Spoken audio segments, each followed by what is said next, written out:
In the beginning of the 5th chapter, there is a question.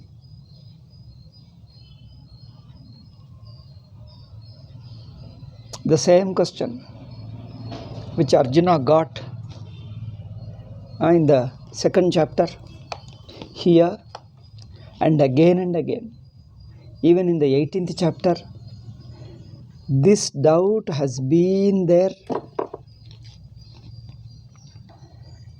to the entire humanity. And in spirituality, it is a very big problem.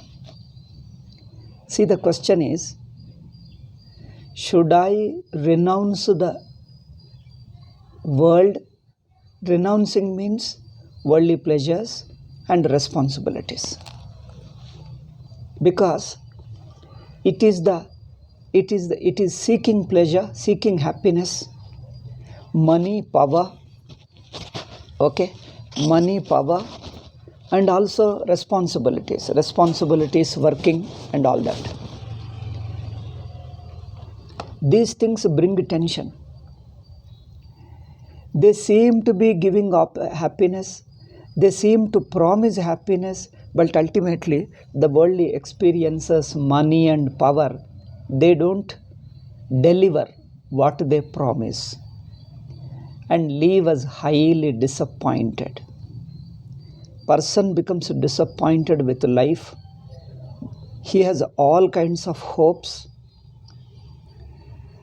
With a lot of hope, he works hard, but ultimately the situations, the conditions which come to us do not seem to make us so happy.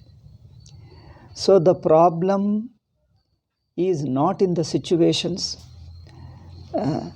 not in the conditions outside. It is the very nature of individuality and the world. That I am an individual and I am related to the world. This very condition of jiva is the real root cause of the problem. This person doesn't know. He thinks that as an individual I am okay. Nothing is wrong with being a jiva, being an individual. All that I need is I have to develop a good relationship with the world. I have to acquire money, power, relationship. I have to improve. Person thinks that I have to improve my relation with the world. So he doesn't see anything wrong with the very world and me being a jiva and me being related to the world. Me standing in relation with the world. I being a jiva, an individual, and being related to the world. This very condition, instinctive condition, is the root cause of the problem. He doesn't understand. He thinks that I am an individual, this is natural fact. But there is a world around me is also okay, nothing wrong. Only how best I can develop my relationship. How best people are busy with developing, improving their relationship. You see, all sciences, all knowledges of the world, take economics, sociology, and then sciences, all kind of social sciences, material sciences, every other than Vedanta. All other sciences are interested in improving our relation with the other, the society and the world and the things. Money is a relationship. Profession is a relationship. Okay. Even the intimate personal relationship like marriage, children, this is a relationship. Economics is everything is a relation. Science is a relationship. That means we come to understand the nature of the world and try to use it according to our wish. Of course, according to the laws. We try to learn the natural laws so that we can use them, exploit the laws, and then live a better life and happier life. All these are relationship. Relationship is using them, acting, interacting, relating to them, experiencing. All these are relationships. So, people think that by improving the relationship, note this, improving the relationship, we can make our life fulfilled and complete. But Vedanta says, This life of relationship is by its very nature is incomplete. It doesn't give you total freedom.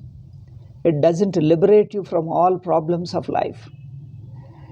Within certain conditions, you can improve a little bit, but the underlying basic structure that you are an individual subject to birth and death and pain and pleasure, sorrow and frustration and a little happiness, the very individual is a helpless, is limited, and he depends upon the world. This basic essential nature, that means the basic root remains the same. Within that, whatever little improvements you make, they are not going to change your life essentially. They make only superficial. They make only superficial changes. Okay, because individuality remains the same.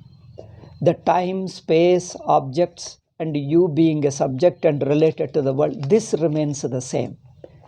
But Vedanta says you have to grow out of these relationships.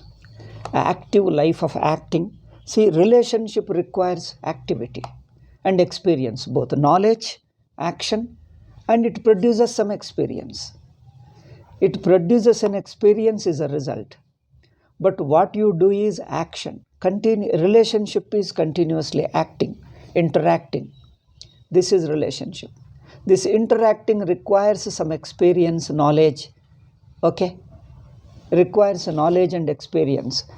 General knowledge, special knowledge, technical knowledge, all kinds of knowledge. So we improve our knowledges so that we can improve our relationship, we can act better. And the result, we hope that we'll become more happier. We make our life peaceful, happier, fulfilled, and all that. Therefore, knowledge and action, these are the things we do.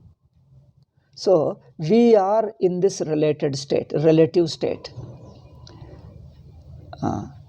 And there is, Vedanta says, there are two ways, two levels. One is improve your relationship with the world around to a certain degree in a spiritual way. Then the third is transcending the very relationship. Transcending the relationship means transcending your individuality. You transcend your very jivahood. You transcend your very jivahood. Then all other problems are solved for good. So this is another level. When Shastra, and this is what technically in a Vedantic way is sannyasa. They call it sannyasa, renunciation of the world. But renunciation should be understood in a proper spirit. Renouncing means, first you understand how did you come to possess. If you understand what is possession, what is possessiveness, then understanding renunciation becomes easy. Understanding sannyasa becomes easy if you come to know how you come to possess things, how you came to get related to things and beings and all. How did you come to relate to them? The relationship is a deeper need of the mind, an emotional relationship, an insecurity, a dependency, a deep deficiency in me. Because of this insecurity, deficiency, pleasure seeking, happiness seeking, emotional relationship, bond, security, and all these things. When there is a deeper need in my heart, I come to possess people, things, and relate to them. I become emotionally dependent on them. Without them, I cannot live. So the relationship is not a simple worldly need. If it is simply worldly need, the problem would not have been such big. The problem would not have been so severe. I come to relate with the world and the people and the things and property, money and so on, job and all these things. I come to relate to them This relationship is not simply physical and transactional. The relation goes deeper into my heart. And the relation I have not consciously developed. I feel that I am related to them instinctively. And this relation seems to spring from a deeper need in me. I feel inefficient. I feel insufficient, inadequate. There is a deep want in me, an insecurity, a fear, a worry. I want to possess things. I want to love and be loved. I want to care and be cared. I want to help and at the same time being helped. So there is a deep need in the heart, from the heart. And because of that, I try to possess things. The relation becomes a compulsive need. See, the relationship with people, the relation with property, the relation with the society, relation with the family, and an intimate relationship with wife, husband, and children, and friends, and so on. All these things become a compulsive needs. Then the social status, economic status, because I need to be I need to feel happy. I feel tonight when I get a status, I feel happy that I have got a status. So the need for the status, the need for economic status, social status, and so on, political status, and so on.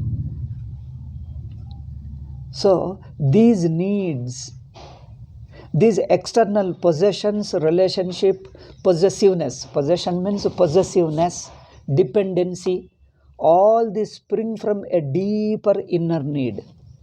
Okay. Without tackling, without helping you to come out of those inner need, psychological deeper feelings, externally changing the relationship is not possible. That is the reason why our relationship, our attempt to improve our relationship with the world and the people and the society has been failing. Sometimes it looks that we have improved relationship. Next moment we fail again. Again we patch up, we try to be good, we compromise, we make sacrifices, and we spend money and then take extra pain, extra strain we take extra pain and try to pacify the person, apologize, help him, all kinds of things we do. Sometimes threaten them, sometimes please them, sometimes over please them, sometimes be very nice with them, sometimes forgive them, sometimes we try to do everything, but relation seems to be no permanently smooth, never permanently smooth. It is tentatively okay and waiting for the next interaction, next altercation, next problem. Okay, we are only waiting for the next problem to arise. The relationship with the world around, world means I told all these things: money, status, power, emotional relationship, social relationship, all these things, all are relations. So these relationships we want to improve. Just a minute.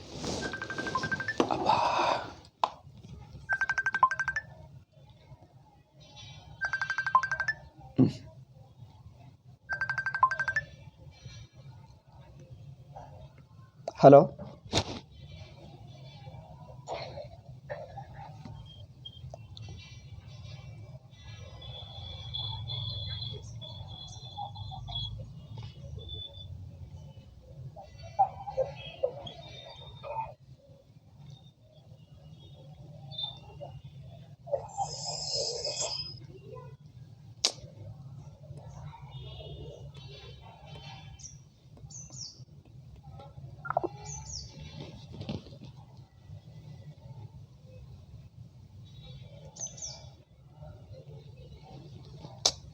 I switch it off. Okay, some disturbance.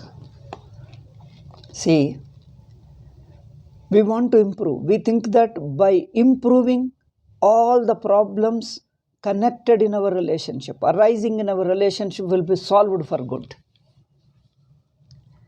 But we are unable to understand what is the root cause of these problems. And the relationship becomes a kind of a dependency. Social dependency, economic dependency, even psychological dependency, emotional dependency. a much deeper level. It is a dependency. Otherwise, you feel lonely. The loneliness is a problem. If suppose you are not related to people, you feel lonely, rejected, dejected, rejected, ignored, frustrated, and people go into depressions also. The failures, people's rejections, people's criticism, humiliations, all this create a lot of problems. Not only the others, even my own activity. If I fail continuously in 2 or 3 events, I start suspecting my own worth. I start losing my confidence. See how vulnerable human nature is. If I succeed in 2 or 3 successive events, then my confidence becomes overconfidence. It becomes such an overconfidence that I make mistakes in my judgments, in my relationships. I tend to make mistakes. If I lose confidence, difficult to live. If there is a overconfidence, again I make mistakes in relationships and judgment. That becomes again another problem. See how relationship is so delicate and difficult. Therefore, this relationship, the very relationship is inevitable. It is an inevitable need. It is an inevitable need of our deeper personality. And because of that, we are dependent. And this dependency makes us more frustrated, more vulnerable. Because chance of losing, chance of getting disappointed, frustrated, hurt, socially, economically, in all ways, emotionally, in all ways. Now, possessing, relating, dependent on the relationship, that means out of a deeper need, we are getting related to the world around, people, world, things, jobs, and all that. There seems to be a deep need. Because of it, we are getting related to them.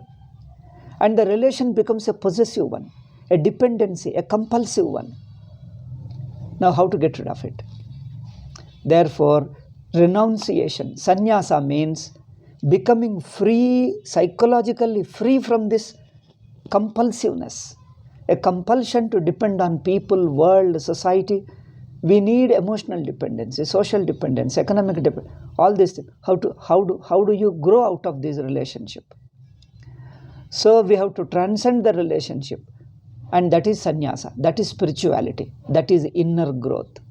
People want to transcend, but they don't know how to transcend. They think improving relationship is transcending, or becoming more dependent is transcending. Some people don't want to transcend. They want to remain in the relationship and want to improve. And they again and again try again, and hope after hope against hope, but doesn't seem to work.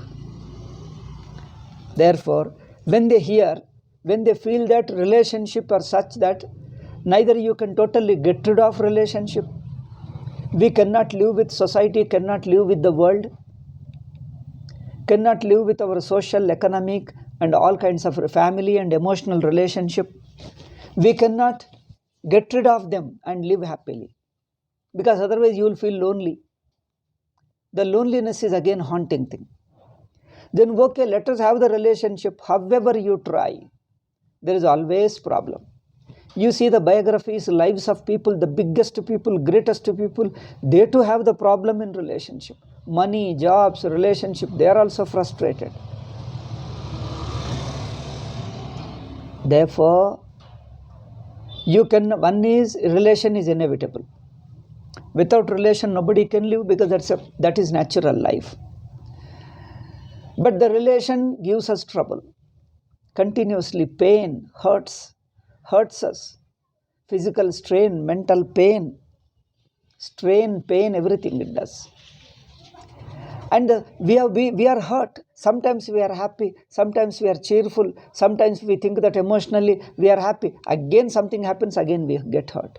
Can you assure me Can you assure us that hereafter you are not going to be hurt, you are not going to suffer anything, your life relationship is going to be smooth with all people, all the job, money, world and everything? Nobody can assure you. Nobody can assure you.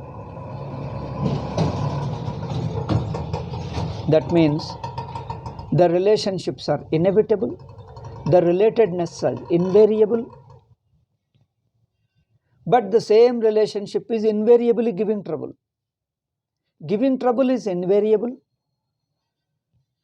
means definite, and I cannot live independent of them, that I must depend on them, must do that, that is also inevitable.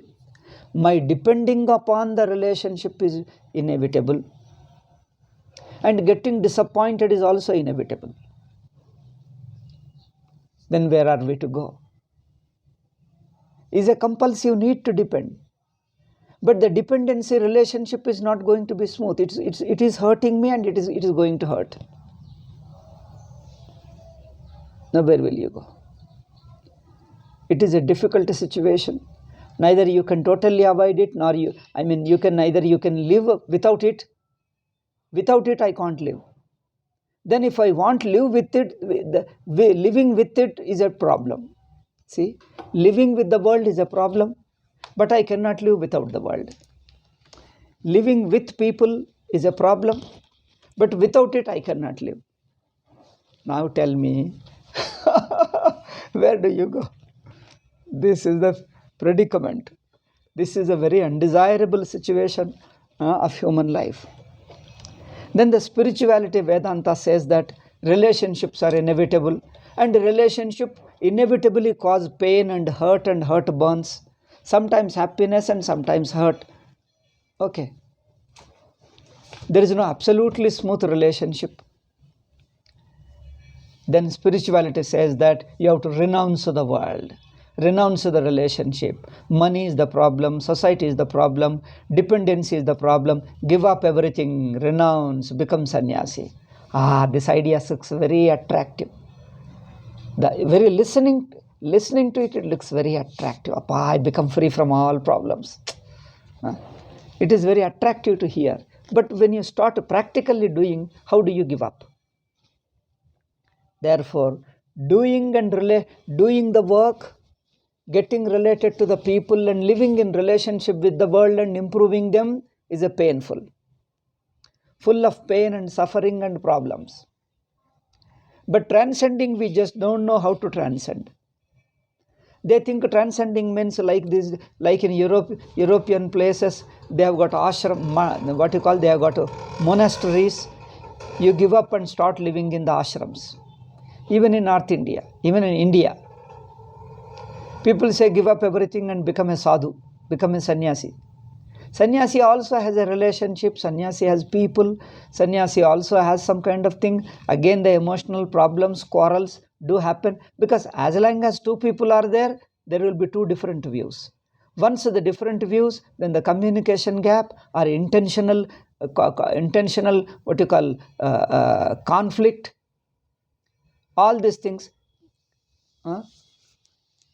push you into the conflict, and again suffering and the problem. Then where will you go? Therefore, renunciation. Sri Krishna says you have to renounce. You have to renounce karma, renounce relationship, and go beyond them. That looks very interesting and attractive. But unable to do, how to grow? Therefore, generally people think that transcending the relationship means taking to a life of a monk, a life of a sannyasi. Sannyasi is free from relationship and responsibility. Therefore, he must be the happiest person on the earth. Isn't it? People think that he must be happiest person on the earth because he has no responsibility, he has no worry, his needs are few, and he lives comfortably and happy. Externally, it looks like that. But still, he also comes into relationship with people. If he lives in an ashram, definitely politics is inevitable. Politics is going to be there. When you relate to people, people have their own views, their own thoughts, and they impose you, all kinds of things happen. Okay. Therefore, relation, if you stick to, If you stick to the relations, it gives you problem. But without relationship, I feel lonely. Then what am I to do? What am I to do?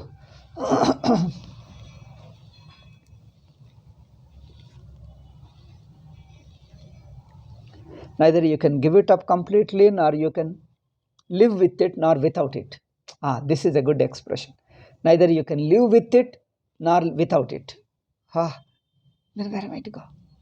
Therefore, Arjuna is told that sannyasa, giving up all karmas. This looked attractive.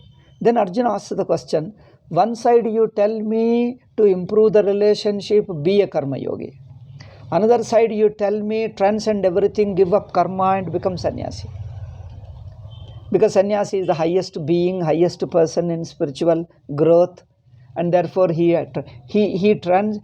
solves the problem arising in the wake of relationship. Therefore he transcends all of them. Arjuna thinks, sannyasa is a good idea. I'll give up my responsibility work and live somewhere in the forest alone. Somebody gives me food and live comfortably. Isn't it? Therefore, Arjuna questions again and again. The 3rd chapter he questioned. Now the 5th chapter he questions. Again is going to question in 11th chapter, 18th chapter. This comes again and again and again and again and again. What is that? Should I work? Should I remain in my relationship with the world, society and things and beings, job and all other things? Or I should transcend? I should give up all this relationship and live peacefully like a sannyasi. Okay. But this looks simple for Arjuna, but again there is a problem. He is unable to give up, because if he gives up, he is feeling lonely. That means there is a need for again relationship. Now where is it to go? The problem is, now I am offering you the solution. The answer. I am giving you the answer. What is transcending? How to transcend? The very nature of transcendence is not understood correctly. Transcending is not correctly understood. He thinks that by giving up responsibility, by avoiding the property, avoiding the people and relationship, living with a small minimum, just living a bare minimum, and then that is sannyasa. But that creates a lonely feeling. Is a deep lonely, unbearable lonely. People are frustrated. Again they look for relationship with people, society, job, money, responsibility and all that.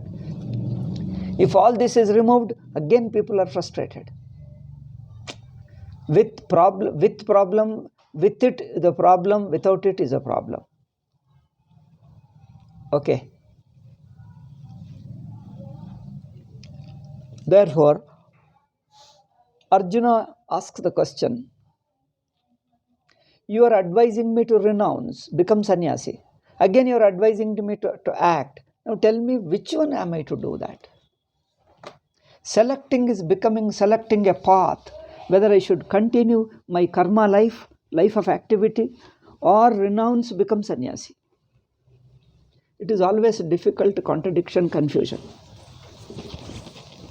So one thing, this is the question he puts. And Sri Krishna's answer is, you have missed the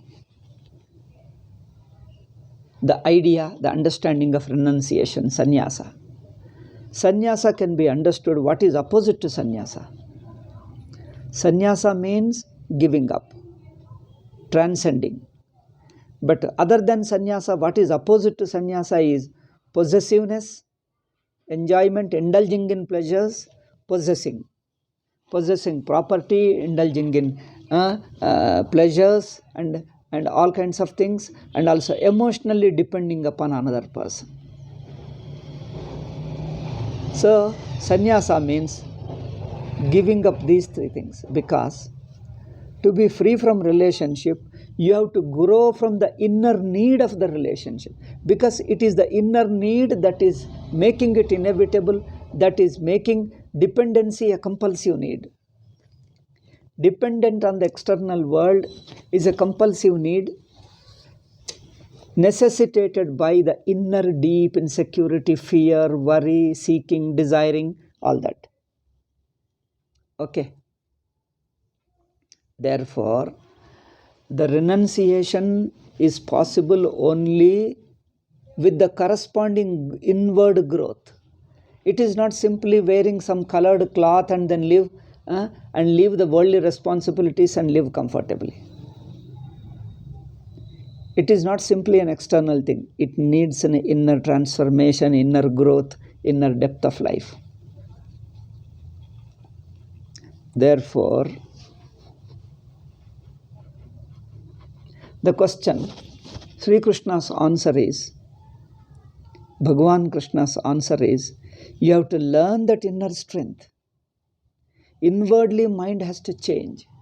If there is an inner strength externally, the relationship will be just untouched. Untouched means superficial, without affecting you seriously.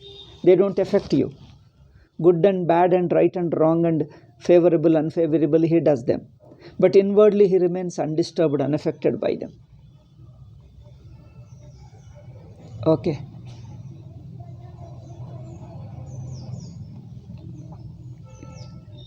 So, without understanding the need of inner correction, he only thinks of only external alone is sannyasa. Sannyasa is external.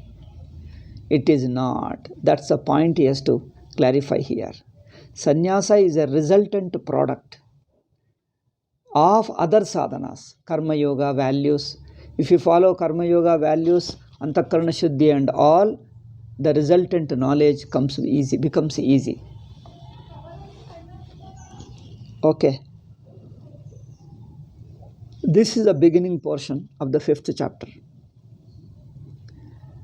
Arjuna gets confused. He says, you praise sannyasa and also encourage me and ask me to engage in the work, engage in the responsibility and activity, worldly activity. Now, isn't it contradiction? How am I to resolve? So the solution is, inwardly, mind has to grow inwardly, discover an inner depth. Then giving up the possessiveness, indulging in pleasures can go away. It goes away. If you grow inwardly, external things go away.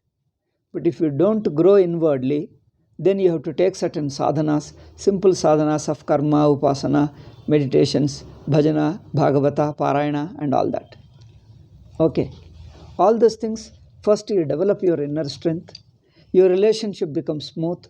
Then a time comes with the help of the Vedantic thinking, Shravana, Manana, Nididhyasana, you learn to transcend the completely. Okay. This is the thing is required. So first chapter begins with this. Sannyasam Arjuna Uvacha. Sannyasam karmanam Krishna punaryogam cha shamsasi yachreya etayorekam tanme bruhi sunischitam. Karmanam sannyasam. Giving up all karmas, renouncing all karmas, you praise at one side. Punaryogam cha shamsasi. Again you praise karma yoga. You praise sannyasa, you praise karma yoga. Then how are we to understand? Okay. Yat shreya etayor ekam. You tell me the best one, by selecting between these two. Which one is the best one? If you select it, the right one, then I can follow easily. Why this confusion, Arjuna? Somebody may ask. Shankaracharya is elaborating it. Why this confusion? So, etayor ekam tanme bruhi sunischitam. It is not simply choosing external sannyasa. Externally giving up the worldly responsibility is not the solution. Inward giving up should come in your heart. Giving up should take place in your heart, which is possible. Inner growth needs a deeper sadhana. Spiritual sadhanas which help you to inwardly become free. Then the external dependency on the world goes away. then that becomes a real jnanam, Brahma jnanam. Okay. Now he says, etayor ekam. Between these two, one is karma, another is sannyasa. Should I do, if karma yoga is not going to give me jnanam, then why are you advising me to take up karma yoga?